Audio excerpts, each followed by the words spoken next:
오랜만입니다. 인문채널 도서관 통째의 주인장 홍준성입니다. 오늘은 이제 답변들이라고 하는 시간입니다. 이제 제 블로그 댓글이나 쪽지 혹은 제 유튜브 댓글을 통해서 질문을 남겨주신 분들에게 이제 영상으로 짤막하게 답변을 하는 그런 시간입니다. 오늘 이제 저한테 질문을 던져주신 분은 이제 익명을 요구하셔가지고, 그러니까 질문 내용이나 그런 것을 영상으로 보여주지 않았으면 좋겠다. 그러니까 익명 처리해줬으면 좋겠다 해가지고 익명 처리해가지고 그냥 질문만 띄워놓고 바로 답변을 하도록 하겠습니다. 그분은 이렇게 질문하셨습니다. 욕망을 따르기가 어렵습니다. 조언 부탁드립니다. 라고 하는 이제 질문을 남겨주셨습니다. 욕망을 따르기가 어렵다. 욕망. 저는 일단 많이 이런 질문을 사실 처음 받는 건 아니고요. 종종 받는데 그때마다 해주는 답변을 제가 다시 해드리고 싶습니다. 제가 어떻게 맨날 답변하냐면, 일단 욕망을 따르기가 어렵다. 이 어렵다에 집중해 봅시다. 어렵다는 것에. 그러니까 이게 무슨 말이냐면은, 우리가 보통 예시를 들면 빠를 것 같아요. 이를테면 여러분, 좌파 지식인이 있다고 생각해 봅시다. 좌파 지식인 A가 있다고 생각해 봅시다. 이 좌파 지식인은 이제 좌파죠. 좌파기 때문에 당연히 이제 자본주의 비판을 합니다.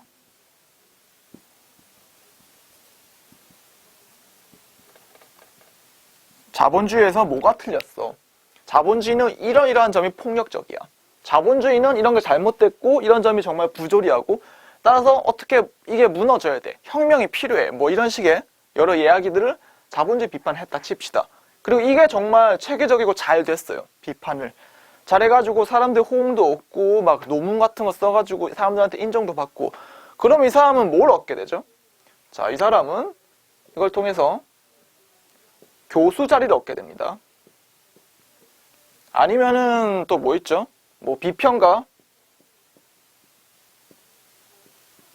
칼럼 같은 자리도 얻을 수 있고요.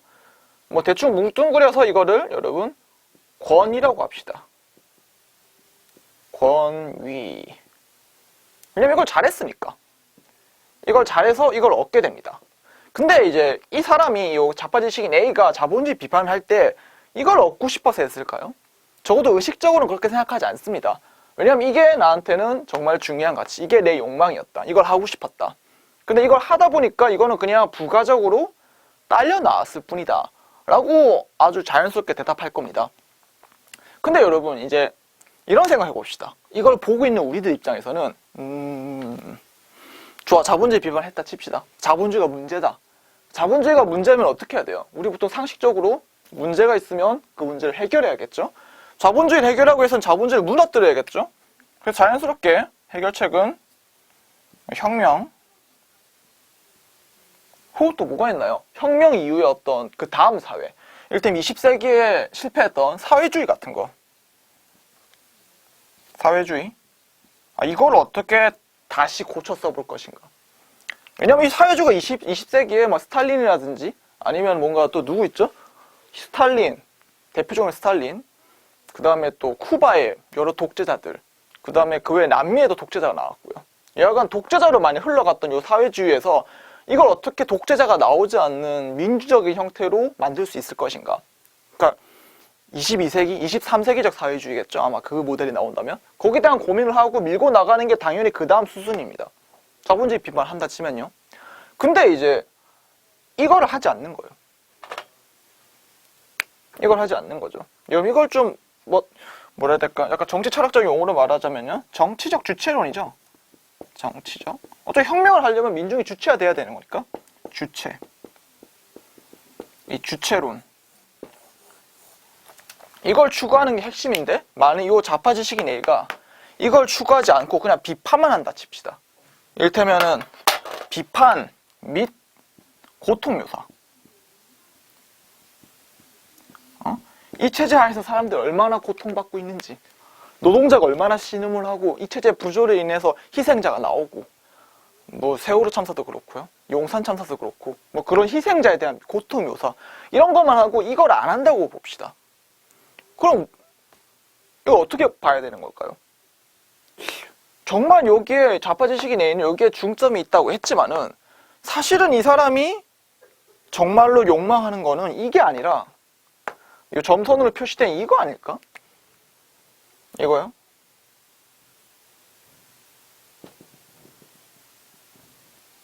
마치 자본주의 비판하는 작업에서 부가적으로 따라온 것이라고 불과했던.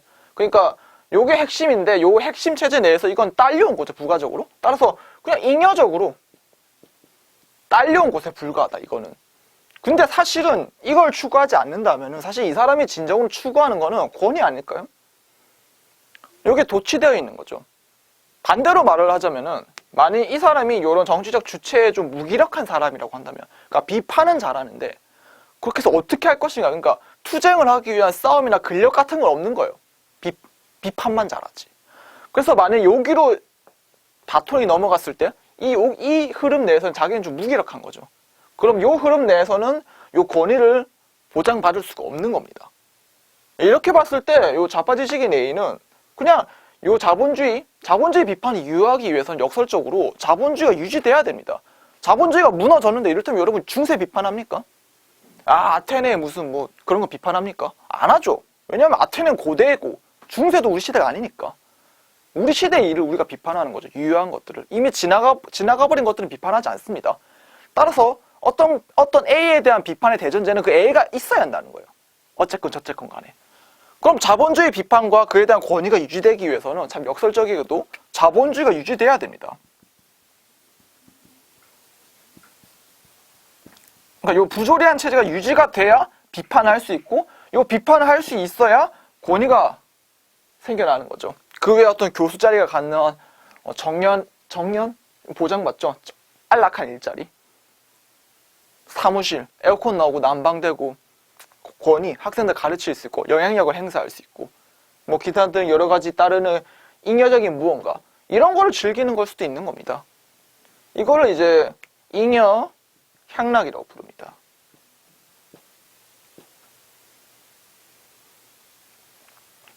다시 한번 말하지만 이걸 한다고 치지만은 사실 이게 아니라 진짜 무의식적으로 은밀히 내가 즐기고 있는 거는 이건 거죠. 더 심하게 말하자면 이거를 가능하게 만들어주는 요 자본주의 역시도 살짝 비틀어진 방식으로 즐기고 있는 겁니다. 그러니까 체제의 옹호자인 거죠. 이걸 알티세르 같은 그런 철학자 용어로 말하자면은 이 좌파 지식인은 자본주의 비판을 하고 있지만은 동시에 부식 간에 이데올로기적 장치로서 기능하고 있는 겁니다. 이 얘기를 왜 갑자기 길게 했나요? 욕망을 따르기가 어렵습니다 라고 하는 이제 의문을 가질 때, 그 의문을 가질 때 맨 처음 해야 될 거는 내가 왜 내 욕망을 제대로 따라가지 못할까?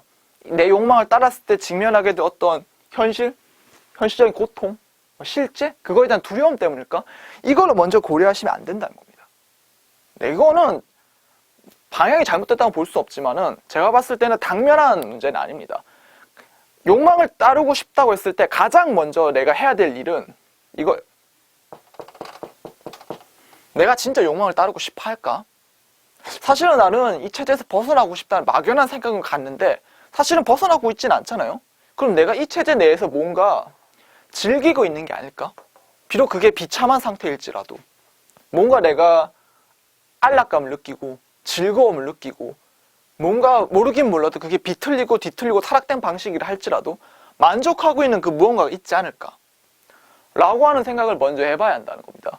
이 생각을 하지 않으면은 아까 말했듯이 요 좌파 지식인처럼 A처럼 계속해서 자위를 할 수 있게 됩니다. 자위. 그러니까 자기 합리화를 할 수 있게 된다고요. 나는 이걸 하고 있고 이런 거는 정말 추워도 꿈도 꾸지 않았어. 이걸 하고 있고 이걸 그냥 연구 중이야. 마치 카프카의 소설 성에 나오는 측량 기사처럼 성에 들어가고 싶은데 성에 들어갈 방법이 없는 거죠. 따라서 성 주임은 맴돌게 되는 그런 어떤 카프카적인 유해가 이뤄지는 겁니다. 카프카적 전략이죠. 카프카적 전략. 카프카적 전략은 끊임없는 유해입니다. 끊임없는 유해. 왜? 정치적 주체가 유예되어야 돼요. 왜? 이게 도래하는 순간 내 권위가 망가질 테니까. 따라서 좌파 지식인이 의식적으로는 이런 걸 정말 네 소설에 불과해라고 말하지만은 이걸 외치고 있지 않다라고 한다면은 궁극적으로 이 사람이 잉여향락을 즐기는 건 이 지점이라는 겁니다. 그러니까 현실을 즐기는 거죠. 만약 이 지점을 즐긴다면 다시 돌아서 이 현실 역시도 부정된 현실 역시도 사실은 즐기고 있다고 봐야 하는 거죠. 이제 좌우지간 아까 말했듯이 그러면 이런 인식을 제대로 하지 않으면은 내가 이 체제 내에서 뭔가 즐기고 있는 게 있지 않을까라는 생각을 하지 않으면은 자기 합리화를 하게 됩니다.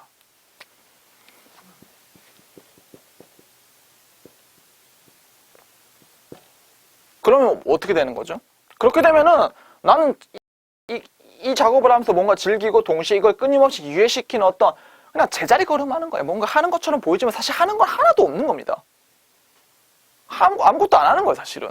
부단히 노력은 하고 있긴 한데 부질없이 그냥 제자리만 맴도는 거죠. 땀은 나는데 이루는 건 하나도 없는 짓거리를 하는 겁니다. 그렇게 맴돌면서 하지만 이걸 또 직면하지 않으니까 이건 그냥 이런 일을 하다 보니까 뒤따라 나오는 것에 불과해. 여기에 중점이 있지 않아. 라고 자기 합리화를 하면서 이걸 인식할 수 없게 되는 거죠. 그러니까 쉽게 말해서 철저한 반성 자체를 할 수 없게 된다는 겁니다. 여러분 철저한 반성을 할 수 없는데 여기를 갈 수 있을까요? 뭐 이게 아니더라도 이 욕망 진짜 여러분이 바라는 바 지금 여러분이 은밀하게 잉여적으로 향락되고 있는 이 현실을 깨고서 욕망으로 갈 수 있을까요? 갈 수 없다는 겁니다. 여기서부터 시작해야 됩니다. 내가 이 체제 내에서 뭔가 즐기고 있는 게 아닐까? 이게 부가적으로 따라 나오는 거라고 생각하면 이걸 중점을 부여할 수 없기 때문에 동시에 여기에 중점을 부여하지 않는다는 것은 그러니까 비현실적인 겁니다. 이게 현실이잖아요. 지금, 그러니까 여러분 이건 희망사항이죠. 관념적인 거고. 자본주의 비판. 그래서 하고자 하는 바. 이런 거 다 현실에서 이루어진 게 아니에요. 다 여러분 머릿속에 있는 거고 추상적인 겁니다. 관념적인 거고. 그거 말고 여러분 진짜 피부에 와닿는 지금 여러분이 속한 현실. 이걸 고려해야만이 현실적으로 생각하게 되고요. 현실적으로 생각해야 욕망 역시도 현실적으로 뭔가 욕망 역시도 현실적으로 뭔가 생각하게 되려고 하는 최소한의 건덕지가 생기는 거예요. 최소한의 토대가 생기는 겁니다. 근데 그렇게 생각하지 않으면은 이걸 고려하지 않으면 그거야말로 비현실적인 거죠. 따라서 이걸 잉여향락적으로 다룬다는 것은 이 욕망 역시도 막연한 추상, 그냥 뭔가 막연한 희망상. 해보고 싶었는데 잘 안 됐다. 할 때 그랬나 그냥? 그때 해볼 걸. 지나갔네. 잊자. 에이 뭐 그냥 다 삶이 그런 거지. 인생이 그렇지 뭐. 뭐 이런 식으로 흐지부지 돼버리는 거. 따라서 이런 흐지부지를 원치 않으신다면은 이 부분부터 시작하셔야 됩니다. 그럼 이제 이런 의문이 있을 수가 있죠. 아니 이걸 했는데 이거 막상 하고 보니까 나 이거 너무 즐겁더라. 이 욕망하고 따르고 싶지 않아. 이게 오히려 대 욕망이더라. 이러면 이제 그 지점부터는 제가 해줄 수 있는 말이 없죠. 근데 약간 희망사항이지만 이걸 똑바로 하면은 저는 이게 더 뚜렷해질 거라 생각합니다.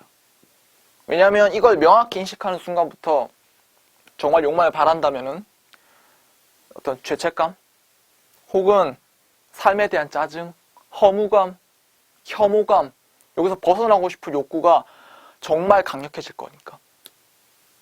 적나라하게 인식됐기 때문에 이걸 해결하고 싶은 욕구 역시도 현실적으로 해결해보고 싶은 욕구 역시도 다시 생겨날 수 있을 테니까. 그러니까 현실적인 전략을 짜볼 토대가 생길 테니까. 네, 뭐 그렇습니다. 그래서 욕망을 따르기 어렵습니다. 조언 부탁드립니다. 네모네모님에 대한 저의 답변은 이렇습니다. 잉여향락.